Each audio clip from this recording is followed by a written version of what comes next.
Sankalpa, how are you doing? Okay, great. I guess we can get started then, everyone. Okay, thank you very much. Thank you. Thank you. Always good to see you. Okay. Well, I've had several calls this week, and it's been working okay. The getting through the receptivity has been good. Well, I hope we don't have any problems today. Okay, so I guess we can get started. Arjun, is that a mistletoe that you got there that's dangling? He is driving, Maharaj. Yes, I know. These are the flowers from Lord Jagannath promised. They dried up, and I just sent them here. So I went to Ratha Yatra and they gave me flowers. Yeah. Nice. Good, good, good. All right, so let's move along, everyone. Let us offer our pranams to Prabhupada, and then we'll get on with the show. Everyone together, the best we can. Nama Om Vishnuvadaya Krishna Vastaya Krishna Bhakti Bhaktivedanta Swami Nitanamani Namaste Gauravangi Pracharini Chief Sri Krishna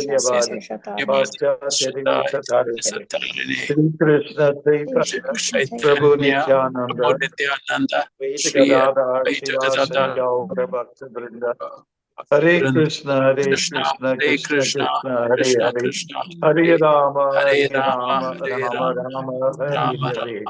Right. Thank you very much. We'll go to page 1 from the introduction. Just follow after me. Om Jnana Timirandasya. Om Jnana Timirandasya. Jnananjana Shalakaya. Jnananjana Shalakaya. Chakshurun Militan Yena. Chakshurun Yena. Tasmai Shri Gurave Namaha. Tasmai Shri Gurave Namaha. I was born in the darkest ignorance. I was born in the darkness of ignorance. And my spiritual master opened my eyes. And my spiritual master opened my eyes. With the torch of knowledge. The torch of knowledge. I offer my respectful obeisances unto him. I offer my respectful obeisances unto him. Srila Prabhupada Ki. Jai. Thank you to Srila Prabhupada. And we'll be celebrating his passing from this world. That'll be a week from now, I think, if I'm not mistaken, depending on your time zone, right? So let us then ask Vaishnavi to get to our spot where we need to be. So that will be 16th chapter, 4th shloka. Okay, we've moved on. We spent quite some weeks on chapter 16, verse 1, 2, and 3, and I hope you got very enriched by that. So we're on 4 now, and I will just proceed to do the transliteration, and then the English. Dambo darpo vimanascha krodha purusham evacha agyanam cha vijatasya parata sampadam asuri. Translation.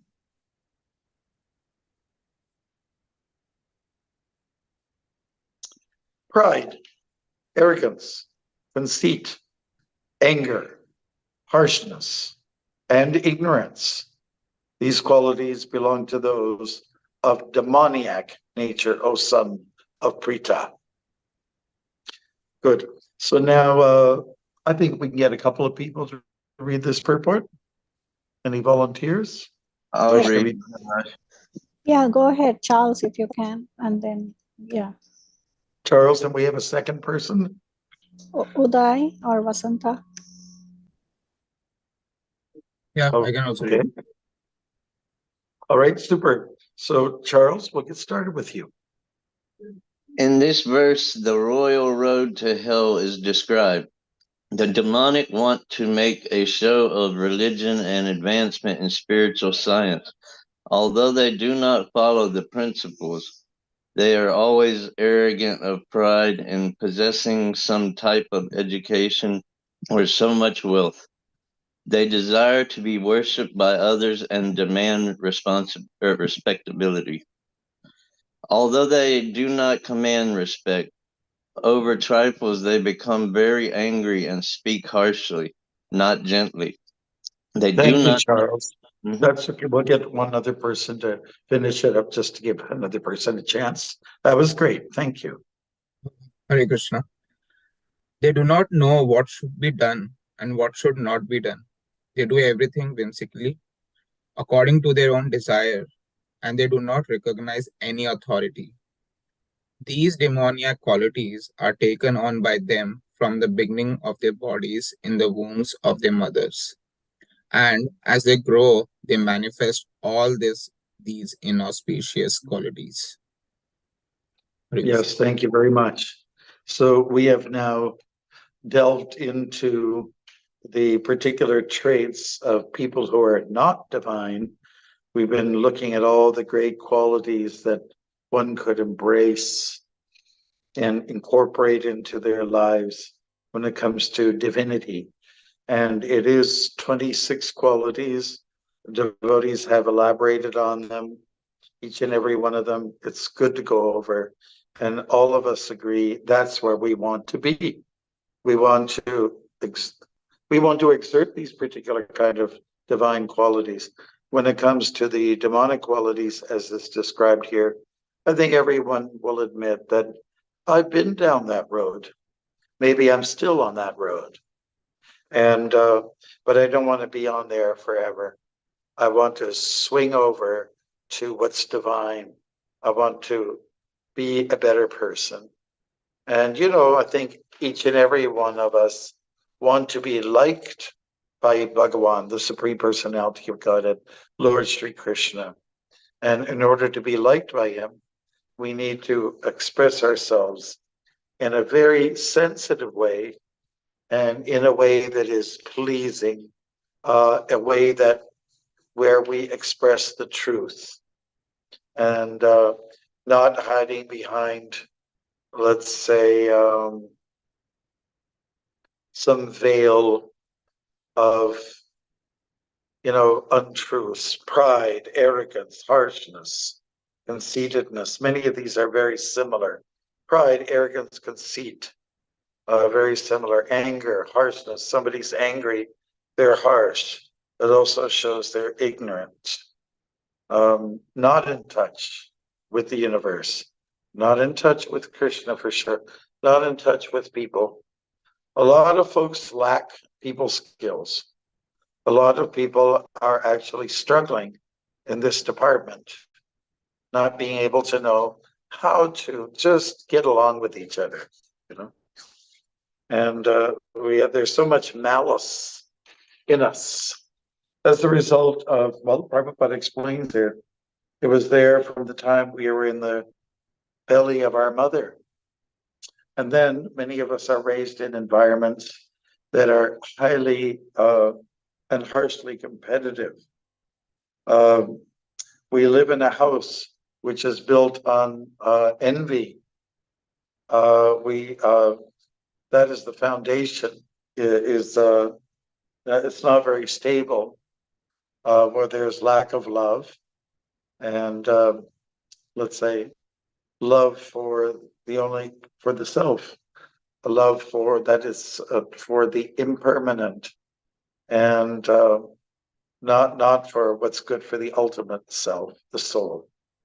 So we like to be living in the impulsive world, the world of self-centeredness, and also the result of that, you get a lot of dictators. So now with the tension going on in the Middle East, we see true colors coming out. I mean, I would say some of the things that are going on there are definitely displays of these demonic elements, just to kind of like put fire on people and kill people, or just at a music festival, innocent people. This is unforgivable, unforgivable. And of course, that's how it all starts. And then you've got people now who are taking sides. But I think the thing that's clear for me, just to talk about the little social issue, terrorism, which is what tearing people apart, must be addressed. It must be addressed.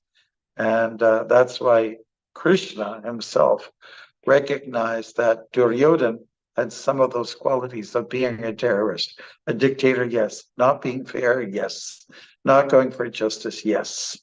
And it was exhibited by the humiliation that the Kauravas displayed on the person, Draupadi, and that family, unfair dealings, being extremely ambitious for the top title, I have to be the king and I can't have any rivals. So I'll make it difficult for anyone to walk that course by crippling them in any way I can.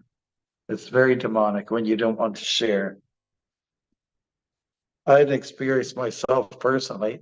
I was the temple president. I didn't want to be. I was just like a de facto, what do you call that? I was just like by default. I was the president, and someone else was very eager to have it. And in order to, let's say, get me out of the picture, that person did some heavy politics, and I'm not going to mention any names where everything is all made up and where everyone's good. And I don't mean to get anybody except, well, who did this, and I'm going to research, I'm going to ask her out. That's not the point. The point is that there was no, why couldn't we work together? Where I was looking for help in life, we need people to come forward and hold hands and work like a team. That's what's needed. Not that in order for me to function, I must eliminate a few people. And we'll read more about that 16 from this chapter about the nature of demonic individuals. It's all about enemy and friend, enemy and friend. We take some examples like shining stars in our tradition, like Prahlad Maharaj. His mood was, no one's my friend, no one's my enemy. We're all connected to Krishna. Hare Krishna. Those are just some opening remarks. And I would just ask if you, Prabhus, would like to, let's say, expand upon what we just talked about.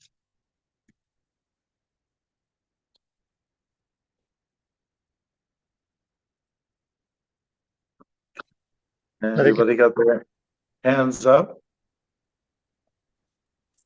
Hare Krishna Maharaj, I have a question actually. Yeah. The question is the statement or in the purport about being having the qualities in the womb of the mother. That's kind of it's. I guess one should one interpret that as having come from the previous life. Oh, yeah, that's a good question. Yes, it's a bit of both. Yeah. We carry our baggage from the past and we take on new baggage. Okay. It's because I think most people do that in their travels anyways, right? Whenever you're traveling somewhere, you take your luggage with you, or baggage. Yes, that's right. You go somewhere and you stuff it with trinkets or whatever, or gifts that people have given to you. You may be interested to have it or not, but you don't want to hurt anybody's feelings. So you pick up extra weight and then you stuff your bag, and so it is a little bit of combination.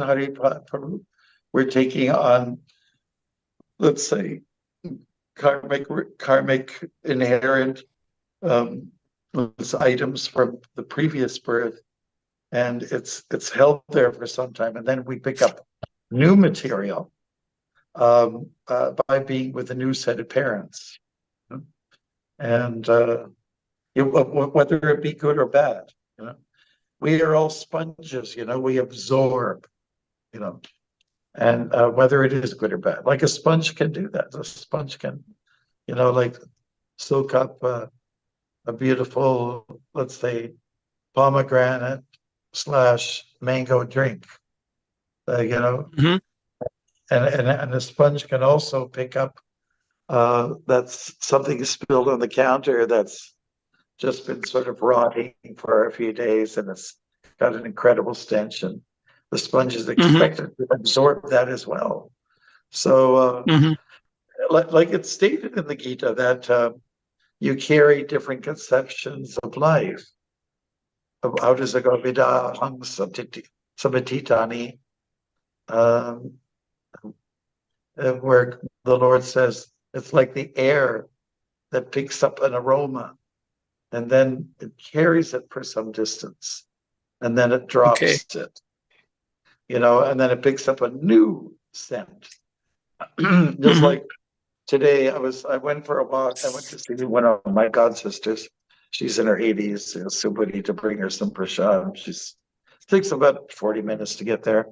So I was crossing the street, and there was I saw a man. He was talking on the phone, a young man, and he was also breathing out cannabis, smoke.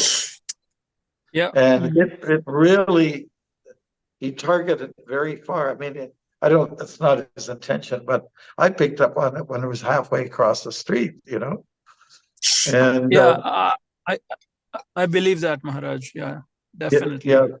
So then, It's a very I'm just to finish my story here. So anyways, but he was quite nice though, and he was on the phone and he was talking to somebody, but he was, smoking and exhaling this stuff. And then when I crossed the street and I got close to him, he said, "Oh, are you actually a Swami?" I said, "Well, yes, I am." Okay. Conversation didn't go much further. So, just by somebody goes out of the way and asks that question, there's something nice about that person. There's something nice about that individual. He was open up. Definitely. He broke into a smile, like that. And then it was very interesting because the next major street, I saw a woman.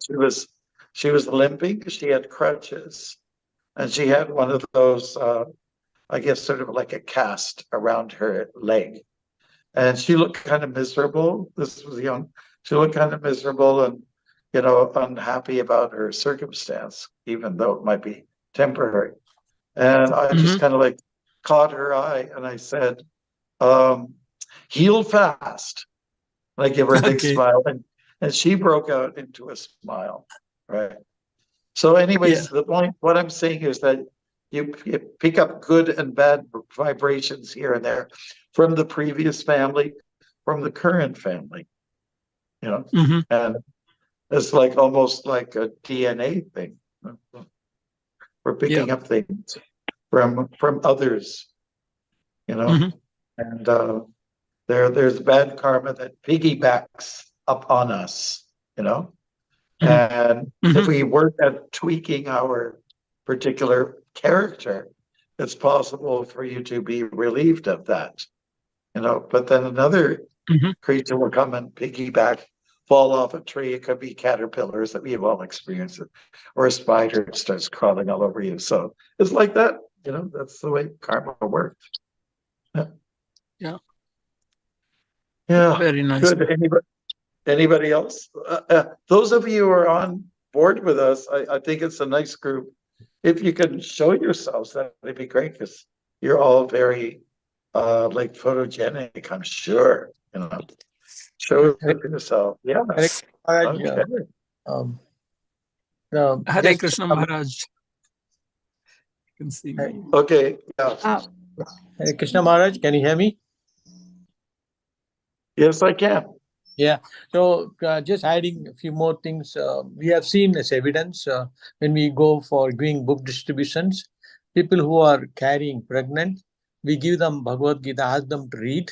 So that really helps them when the child in the womb listens to the Bhagavad Gita.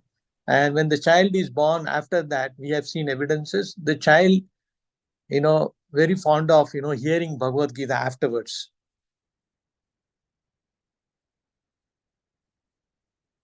Hello? I think Maharaj. Interrupted by Hello? devotees. Hey, here's something that will turn things around favorably. It's the devotees are moved by compassion. They're compelled by this feeling of compassion, which makes a difference in people's lives. Yeah. Yeah. So, in the Bhagavad Gita, in this book, Bhagavad Gita, we've spent months ago as we discussed about it. The Lord is saying, Nabudi Bedam Janiyed. That means that do not disrupt the minds of the ignorant, And, but devotees do anyways. They kind of break the Lord's rule. And because devotees are moved by compassion. And so devotees will make that effort to step in and turn things around, change the karma for people. And, holding out these, let's say, nuggets of gold, Prabhupada's books, can really do it for people. Oh, yeah. So it's one of the most honorable things you can do now that Christmas is coming on and there's the Prabhupada Marathon. People are looking for gifts, something a little different. And maybe this is a book of wisdom that I think you might like to give to somebody who would really appreciate it. Yeah. Yeah, so we do step in. We do step in and we like to accelerate the process of someone, let's say, climbing up and up and up and becoming elevated as a human being. Yeah, so we step in. We are there. But just going back to the verse, and some of you can maybe look at it. Nabudi Bedam Janiyed. That's how it starts. You can look at the index. Basically, we're saying there, do not disrupt the minds of the ignorant, but allow them to carry on in the spirit of devotion. So just to give an example, we don't have to be too hard on people all the time. Show your love, show your Krishna consciousness, and people will be impressed by your demeanor. And that will encourage them to come closer to Krishna. They'll make the effort. So example is better than precept, the way you behave. Yeah. So we quoted St. Francis before. He said, preach, and if you have to, speak some words. In other words, through your behavior, you can affect people's lives. Show that you're happy. Show that you're like a sort of Atmarama, that you're contained, you're so satisfied, and people will want that from you.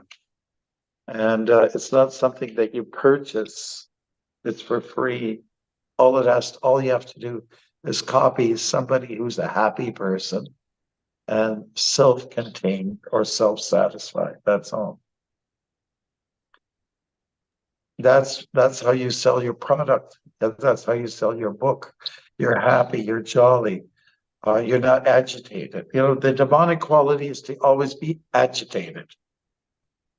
And at a slight provocation, they get so irritated. Slight, little thing ticks them off. And everybody knows who's been in the bush, if you got a tick, it's a pretty small thing.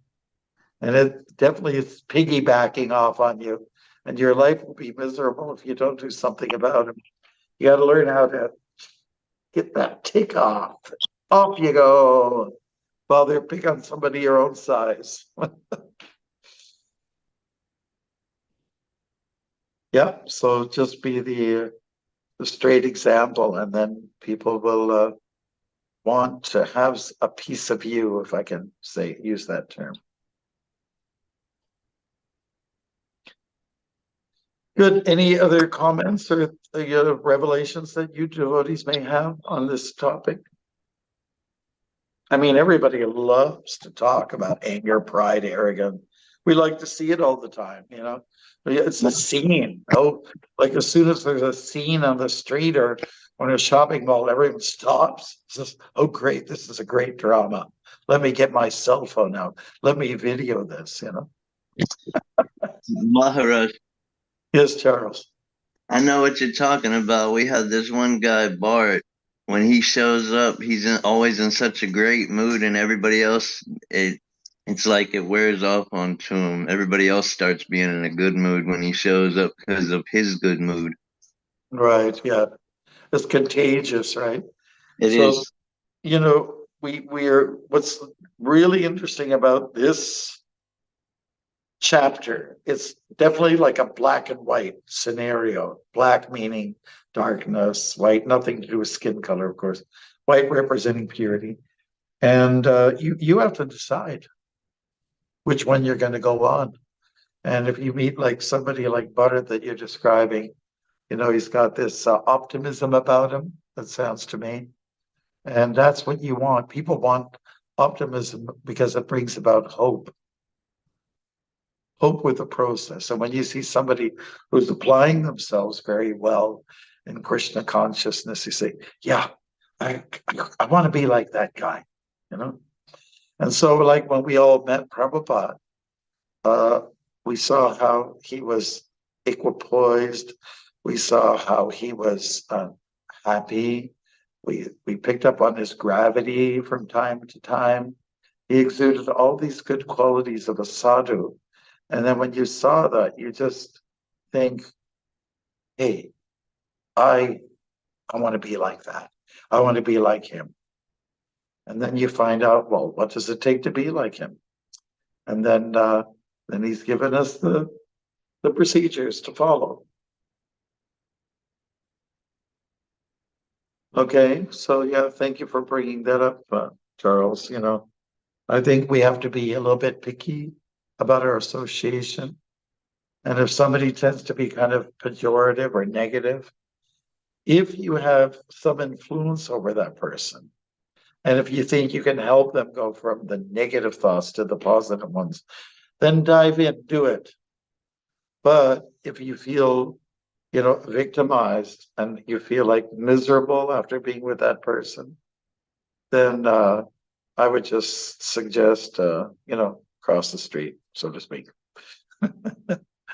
Yeah. But it's a great moment when you have a negative person and you spend a little time with them and you see them making a change, you know, there's some, maybe like some kind of laughter, or you can catch a sparkle in their eye, you know, that would clearly indicate, hey, this is fresh, what you're telling me.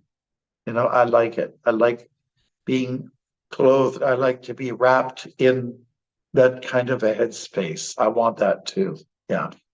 So when you can see people are making adjustments, making an effort, then there's hope. There's hope.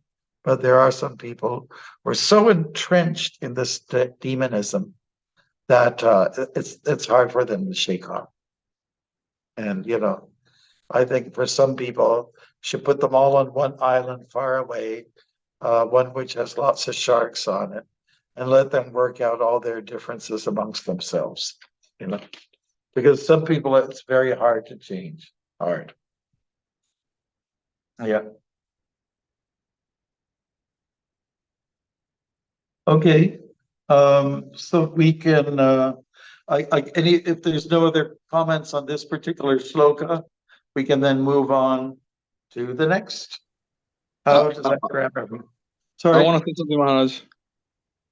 So, like, after I had my heart attack, I was kind of losing myself a little bit because, like, not a lot of people could understand how I felt. And then after that, time really slowed down. But I still didn't stop, you know, the seva that I do here and everything, and like still didn't stop what I was doing. And slowly I'm becoming more and more me again. Like, yeah. Oh. So I'm becoming happy again, like I used to be. So yeah, I just wanted to. Happy. Good. Yeah. Well, that's great. That's great. When you're actually a happy person, you are productive. When you're let's say moping and groping and your lip is down, dragging on the floor, you have to kind of like be like an incredible weightlifter to get your lip back up, then I mean it's actually possible to make those changes. And for individuals who are very negative, they just cannot be productive. They cannot produce. It is like a device. It's like a cancer. Some people are cancerous in their attitude. And chapter 16 will, roll it out for us a little bit more to understand what that is. And I think we all know, because we all have some demonism in us. We all do, each and every one of us. And we don't like that side of ourselves. We just don't like it. It's very unpleasant. So then you have to endeavor to pull out, do what it takes. And usually it starts with good company. Good company. All right. Shall we go to the next one then, Bruce? Yes, Maharaj. Okay. Mataji, I can read. Okay, fine. You can, one person can volunteer for the Sanskrit, one person for the English. And I think we should try to go for two people to carefully and slowly read the purport, because we get engagement for 4 people. I can read next. Okay, Haripad, Arjuna, This and is then Vasanta, and who else didn't get a chance before? Manasi Ganga. All right, go. chapter 16, verse number 5, correct? That's right. The Daivi Sampad Vimokshaya Nibandha Asuri Mata Masuchaha Sampadam Daivim Abhijato Si Pandava. Yes, bravo. Very good. Next person. The transcendental qualities are conducive to liberation, whereas the demoniac qualities make for bondage. Do not worry, O son of Pandu, for you are born with the divine qualities. Okay, nice. Thank you very much. Purport then, we have 2 people reading it. Vasanta. Hare Krishna. Lord Krishna encouraged Arjuna by telling him that he was not born with demoniac qualities. His involvement in the fight was not demoniac because he was considering the pros and cons. He was considering whether respectable persons such as Bhishma, Drona should be killed or not. So he was not acting under the influence of anger, false prestige, or harshness. Thank Therefore, you. Thank you. Thank you. Next person. Hare Krishna Maharaj. Therefore, he was not of the quality of the demons. For a Kshatriya, a military man, shooting arrows at the enemy is considered transcendental, and refraining from such a duty is demoniac. Therefore, there was no cause for Arjuna to lament. Anyone who performs the regulative principles of the different orders of life is transcendentally situated. Thank you so much, all of you. Okay, just recall at the beginning of the Gita, Arjuna was trying to make his points to Krishna. He said, sin will overcome us if we slay such individuals. And of course, he's talking about relatives. He's talking about grandfather. He's talking about his martial arts guru. Sin will haunt us. Krishna made it clear. Actually, you've got it wrong, Arjuna. Sin will overcome you if you do not take up your responsibility. Neglect of duty, neglect of responsibility is a big taboo. It's a no-no. And it's a reflection of adharma. Adharma means not sticking to proper policy, right? So everyone's got a different idea of right and wrong. These days, people are taking sides, especially with the Middle Eastern thing. I've never seen so much polarization ever in my life, and it's quite scary. It could really blow up in our faces, this war. But anyways, since karma is something most people believe in, we all want good karma. So try to avoid the shaping up of bad karma. Pros and cons are to be considered. Yes, the by Arjuna, therefore, is considered not to be a bad person. But he did conclude, I'm not going to fight. And then Krishna looked at him and said, well, I think you should reconsider. Because fighting in this case means defending the innocents. Now, when people go after the jugular vein of a community, attacking elderly, the women, children, or even the untrained men, you're looking for trouble karmically. It's just showing a weakness in you, not a strength. People think, I will eliminate some individuals. That's very demonic. But a divine person thinks, I will try to keep everyone alive through good conduct, through even the occasional joke, through good food, through positive remarks, through teamwork. That's how you can turn things around. The other approach, the one where it's this eliminate, dispose of, kill, slaughter. This is all demonic, and we see that this is what's actually going on. It's just kind of like almost before our very eyes. Okay, the one thing I want to also say on this is that Krishna is very encouraging. He's telling Arjuna, you don't have to worry about anything. And he'll say that in chapter 18. Don't worry about anything. You're on the right path. You don't possess these particular traits of what demons project. So don't worry. No bad karma for you. He's very encouraging, right?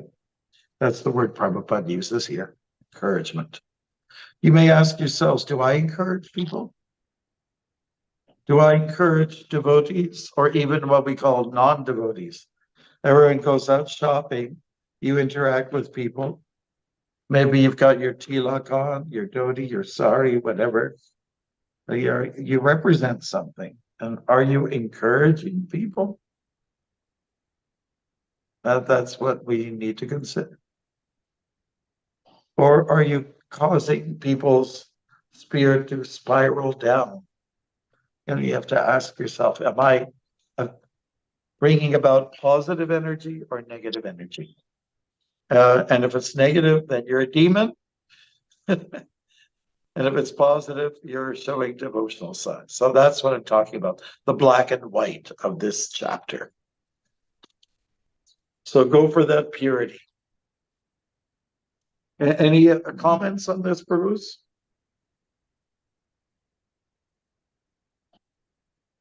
In fact, I Maharaj, noticed, can I just think, one thing I noticed here is a ma shuchaha. Look at text 5, ma shuchaha. It's the same phrase used in 1866. ma shuchaha.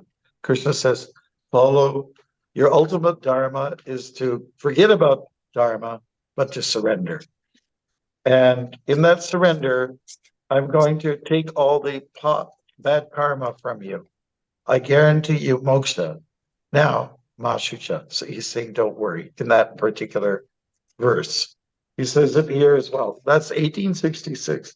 We're now looking at 16.5. So don't worry. If you have these qualities, you're going to be protected. That's the point. Anybody have any remarks, realizations on this? Yeah, I have a question, Maharaj. Like, if you take, since you brought up the Middle East conflict, granted, first of all, I just want to confess that I am definitely on the side of, the Israel or the Jews who were innocently massacred by terrorists. But if someone were to ask us the question, if a Christian were to say, okay, Jesus sacrificed himself on the cross, so why can't the Jews think of the people that were massacred as having been sacrificed in the name of God?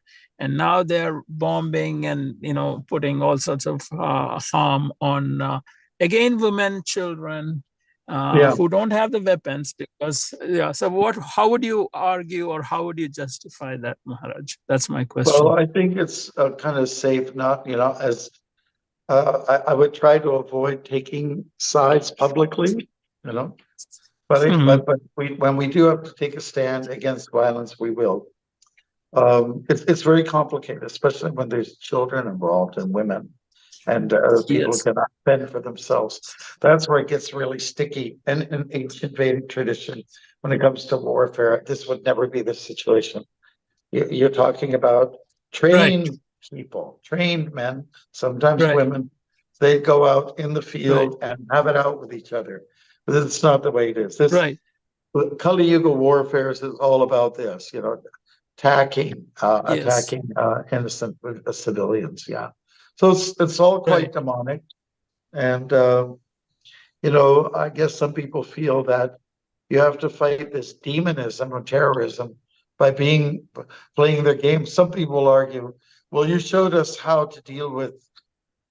You showed us how you deal in a demonic way. You guys started it. Some people can argue like that. We didn't behave that way, but you guys showed us how to be mean and nasty. And some people just say we're tired of it. Enough is enough. We're fed up with it. Yeah. I mean, Chanakya Pandit would, he'll make remarks, and he was quite not a full-fledged Vaishnava, but he gave counsel that was honored by some devotees. So he'd say, if you're fighting with like a criminal, you have to think like a criminal. You have to do what he would do. You have to outdo him, outdo that person or that group of people. I think that's the mentality of some people. Being pushed into a corner. If you're being pushed into a corner, you can, take a humble position, but some people just fight to the end. So I don't think it's a good idea so much to take sides, but you're always safe to say, I'm opposed to terrorism. I'm opposed to demonism in general. Yeah. People say, I well, agree. What's wrong with ceasefire?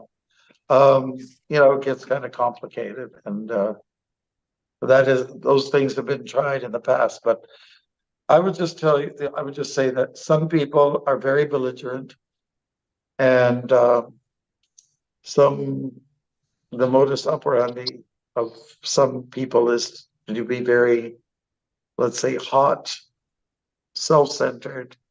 They don't see both sides. They're angry, so then you can't see things straight. You can't discern the difference between right and wrong. So Anyways, you have to be careful not to go too deep. And these days, you have to be careful what you're saying to people around.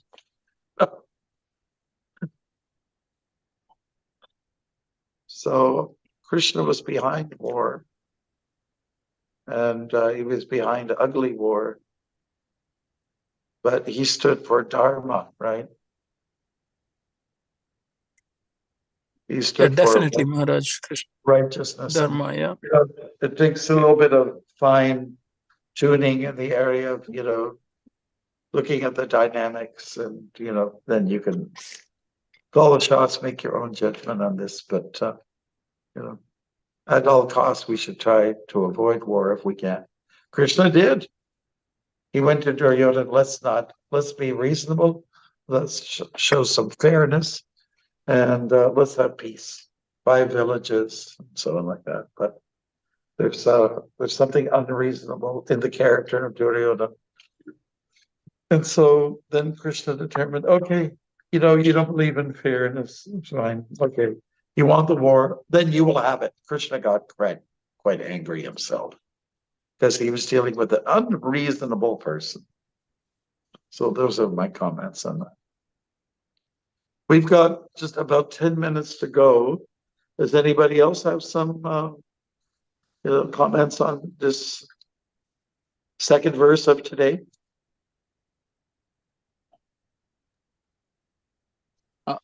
I'll say, Maharaj, that I agree completely that peace should be like center, but the problem is like they cannot control it because both of the sides think they're right, and both sides think that they have God on their side, and because of that, they think that because they have some form of knowledge, they can just do anything they want.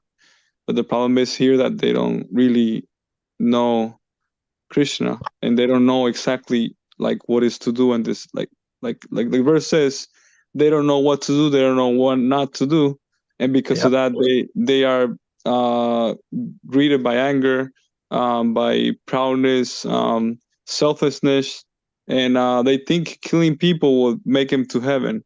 They don't understand that they're creating more problems because this is more karma, more big karma. So they're gonna have to pay for that, and they're not gonna be too happy when they had to pay for these things.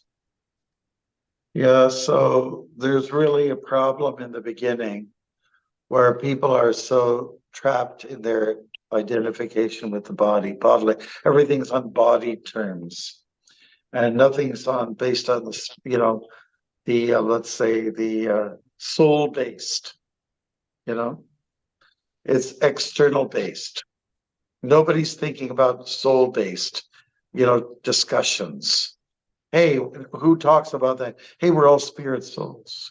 Like, I mean, I walked through Israel, and I also made it to Jerusalem, and like you could feel the tension because for hundreds of years now, there's been these, let's say, bodily identification. People can't get beyond that. That's really the problem. It's where, for us, that's where spiritual life begins. It's where it begins. I'm not this body. I'm not Jewish. I'm not Palestinian. I'm not South Indian. I'm not Hispanic. I'm not male, female. Just to get to that level would solve a lot of problems, but people are really kind of stuck right in the beginning, having the wrong identity and looking at that sad history. I mean, a lot of our indigenous people in North America, they were very mistreated, right? But and I've met a lot of them on my walks, and it's a little, you have to empathize with them, and it's a little hard to say, well, let's get over it. That happened, 200-300 years ago. You can't just come along and say something like that. It's very hard. But you're hoping and praying internally that they can get over it. Here's where we are at right now. Let's make good with what is there right now. Well, karma, all of us are struggling through karma, and in different ways. And it all plays out differently for everybody. But let us just accept where it's at right now, and let's be good with what's there. We try to definitely function in a fair way as much as possible. People have a hard time with that. They don't want bygones to be bygones. They don't want to bury their hatchets. They just want to keep it up. And a lot of this is a result of anger. It's a result of harshness. Therefore, I ask you all this question. When you're proud, when you're arrogant, when you're conceited, when you're angry, when you're harsh, and when you're ignorant, can you negotiate when you're overwhelmed with these traits? No. Is it possible? No. The reason has no place under those circumstances. Right? Anybody else have some comment they want to make? Then why don't we just go through our list here and everyone can contribute something in terms of their realization. We don't have to limit it to 4 words, but give us 1 sentence, okay? Yes, Maharaj. So I'm starting with Mansiganga and Dharma Prabhu. Hare Krishna Maharaj. Showing our good behavior to ignore people changes their behavior. Good behavior will affect people positively. It means change will come for others. Yeah. Good. I think that's so essential. Yeah. To be said. Good, good. Dharmadas? So my takeaway from this class is that, our social setup is degrading day by day. And as we can see it through the evolution of the cell phones, where we sit on a table and we don't talk to one another. They just look at the cell phone and talk to themselves. So there is no socialization, there is no progress in good qualities, divine qualities. I think we are going down more towards demonic qualities as a society. Yeah, I was so happy to see that the guy who was puffing out the marijuana, are you Swami? Get all excited. I was so happy that he was being human-like. I was thrilled. He got me. I'm so happy about that. Good. Thank you. Then Vaishnavi, go ahead. Charles. Do not misrepresent the devotees ISKCON or Krishna conscious movement in general with negative attitude. Thank you very much. Yes, yes.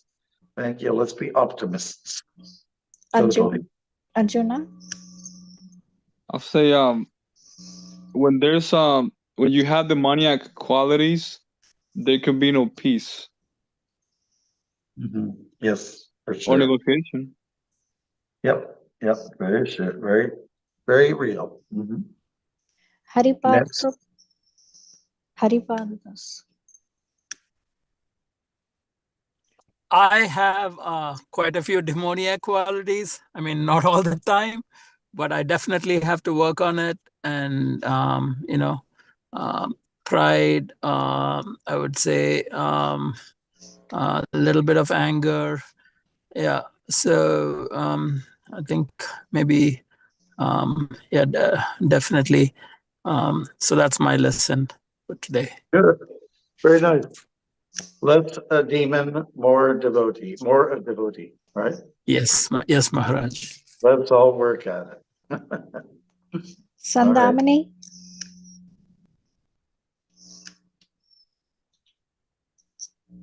Uday, go.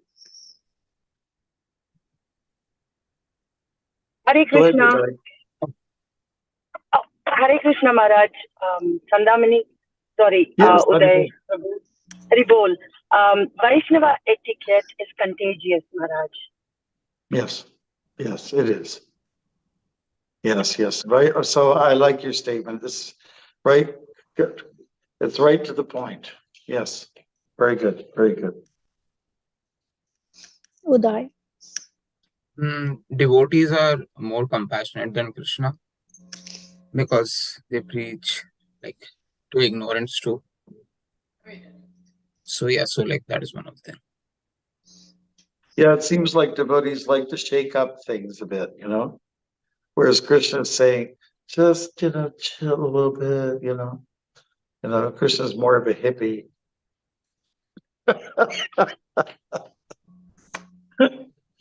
And then devotee comes along, yeah, but I want to rattle somebody up. I want to shake somebody up a little bit. I think it could work, Krishna, with this guy. I think it could work. Let me give it a shot. Being chaotic good. Vasanta? People who possess demoniac qualities are never at peace with themselves. Therefore, they can never be happy no matter what they have. Yes, absolutely. Hare Krishna. Yep, you're right. Good. Next person. It'll be me. So I like the statement you said. You try, and then if we are unable to, then cross the road. Yeah, across the street. Yeah. The sidewalks are wide. The world's a big place. They're like the song from West Side Story, there's a place for us, somewhere, a place for us. Hold my hand and I'll take you there. Anyways, the world is big, It's not like you have to force yourself into being in a circumstance with somebody you can't get along with, There's the Earth planet is spacious. We should all be able to live together, okay? Why is it we have to fight over the same piece of land? Or if you're already in some place, why should someone be pushed out? All right, good. Any others?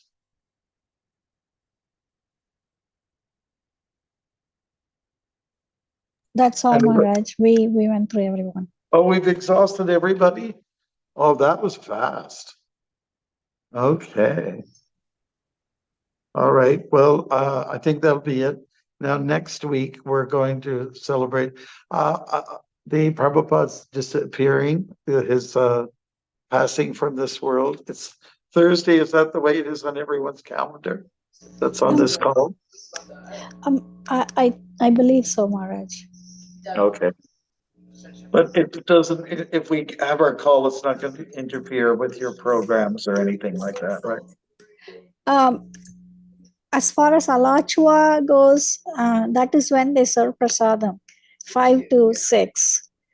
Really? Yeah, well, or 5 to 6:30, because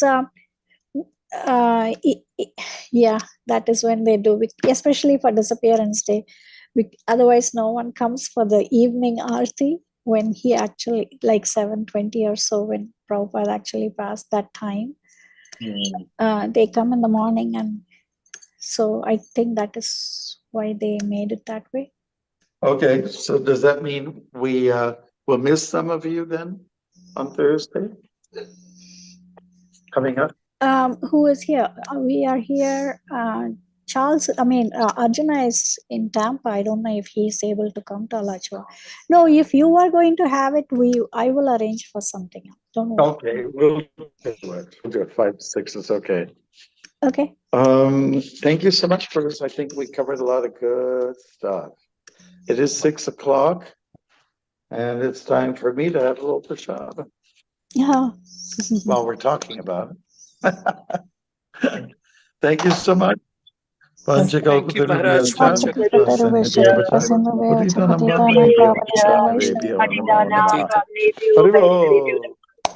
Maharaj. Gol Maharaj. Hare Krishna. Thank you, Maharaj. Good night, everybody. Hare All Krishna. glories to your lotus feet. Hare Leave. Krishna.